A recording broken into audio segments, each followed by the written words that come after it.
Welcome to the MI Podcast for November 2011, where we bring you insight and information regarding the company's people, products, history, innovation, and future.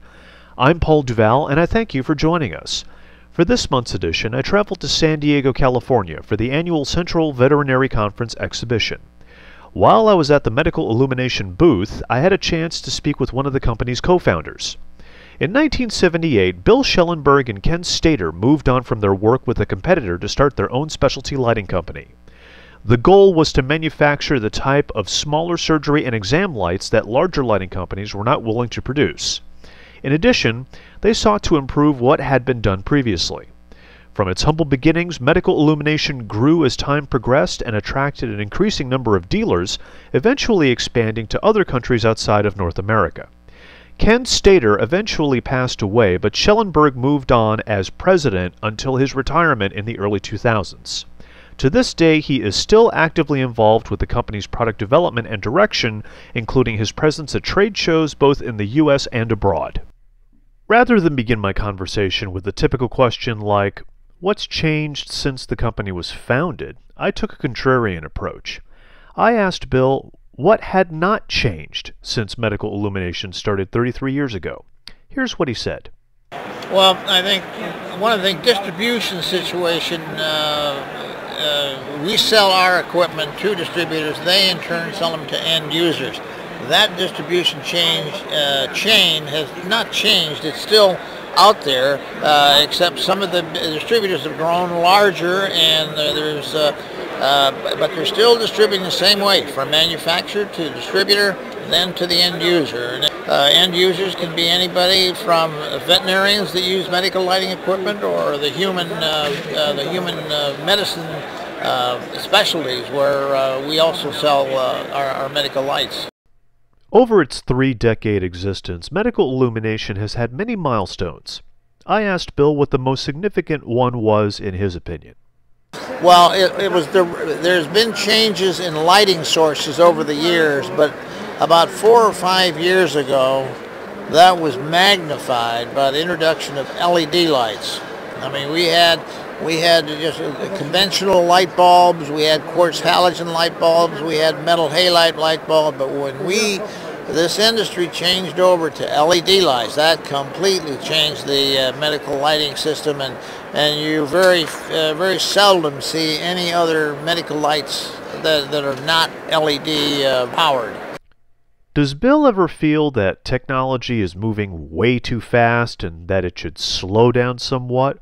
Or is the pace acceptable? Well, when you ask me that question, I begin to think in the past. Prior to the advent of LED lights, the technology in our field moved very slowly.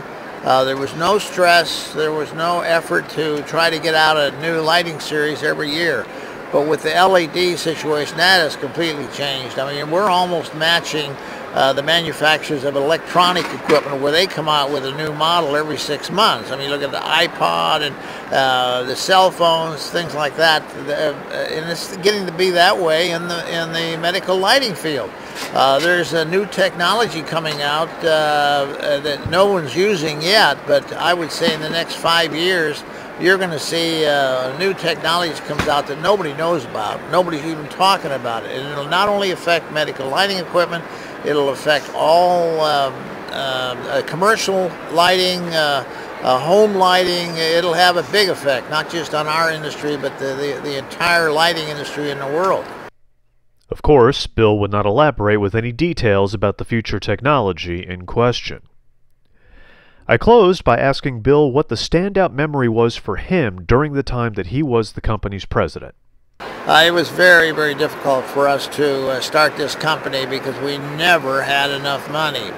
Our big fortune was that there was only at that time, there was only about 300 distributors at that time.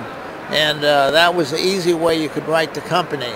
But now the market has just exploded now, so that you begin to lose track of it. It's no longer a personal situation where you know almost all the distributors. There's so many now, and it's just amazing. And when we were small, we didn't go international. Now we go international, so you have language and culture differences and everything. It's really been changed.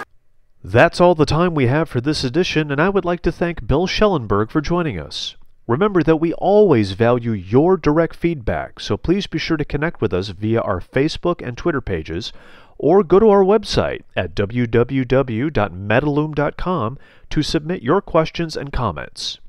The recording that you've just listened to is the sole and exclusive property of Medical Illumination International, original broadcast date November 8, 2011. Any distribution or duplication of this recording without the expressed written consent of Medical Illumination International is strictly prohibited. Be sure to check out our other editions of the podcast, both here and on iTunes. My name is Paul Duval. Thank you for listening, and we hope that you join us next time for the MI Podcast.